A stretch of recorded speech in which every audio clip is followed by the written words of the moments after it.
And continuing on through the prelims, we got Claudio Puelles. He's coming back after a year plus layoff, and he's going to be taking on Ziam, who has been looking really good lately. Got a big time win in his last fight in pretty dominant fashion.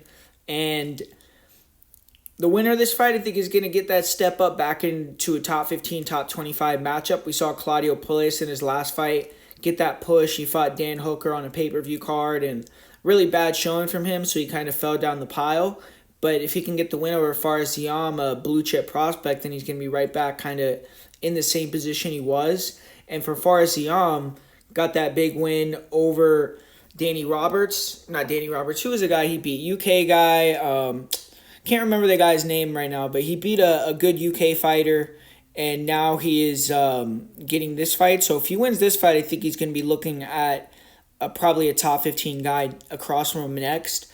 But you look at how these guys match up. I mean, Puelles, maybe he'll come back with something different. I mean, the guy is only 27 years old, which is pretty surprising considering that he's been around the UFC for a while now. Like, he was in UFC Latin America in, like, 2015, the Ultimate Fighter show.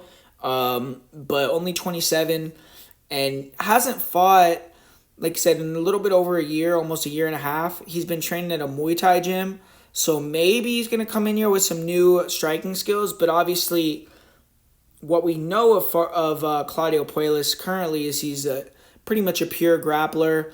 And then Ziam is an all-rounder, someone that came in as a kickboxer, but has gotten a lot better skill-wise everywhere.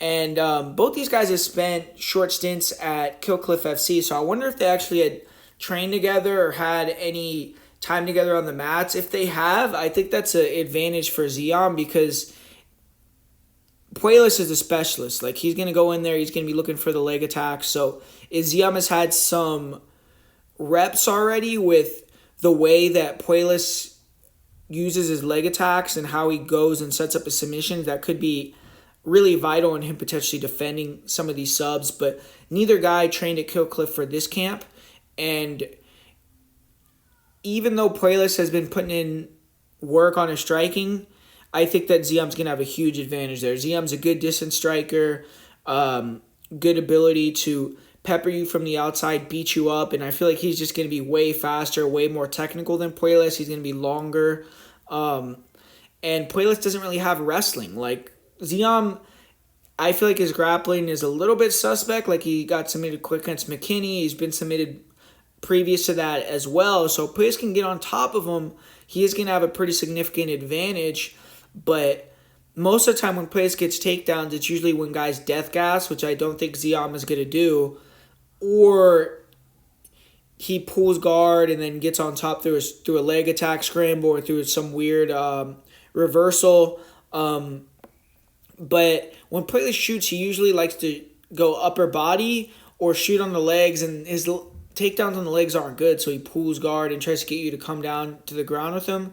And Ziam's going to defend all those upper body takedowns. I mean, with his length, this technical takedown defense, I think that he's going to be able to stuff all the upper body takedowns. He has a little bit more issues getting taken down with shots on the legs, but I just don't think Puelles has that in his arsenal. And the only way that I think Ziam loses this fight is if he just shows really poor fight IQ, plays the game that Puelles wants, follows him to the ground, and gets caught in a submission, a leg attack, something like that. Because I think on the feet he's going to have advantage. I think in the wrestling he's going to have advantage. I think in the clinch game he's going to have advantage. I think he's going to be the more athletic guy, the faster guy, the longer guy.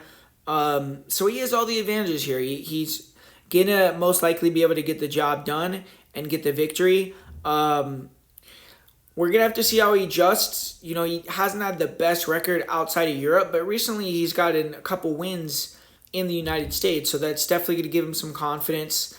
And he's never really been someone that showed bad cardio, so I'm leaning towards Ziam, and I think he's going to make this one look pretty easily. I think Puelles is actually the one that could get tired or kind of quit and look for the way out. It seems like he checks out when he can't really get his finish. We saw that with the Dan Hooker fight. Went all out for the leg attacks. When it didn't go well for him, he kind of looked for a way out and got TKO'd. So I could see Ziam finishing him in the second or third round, and I'm going to go with Ziam to get the win.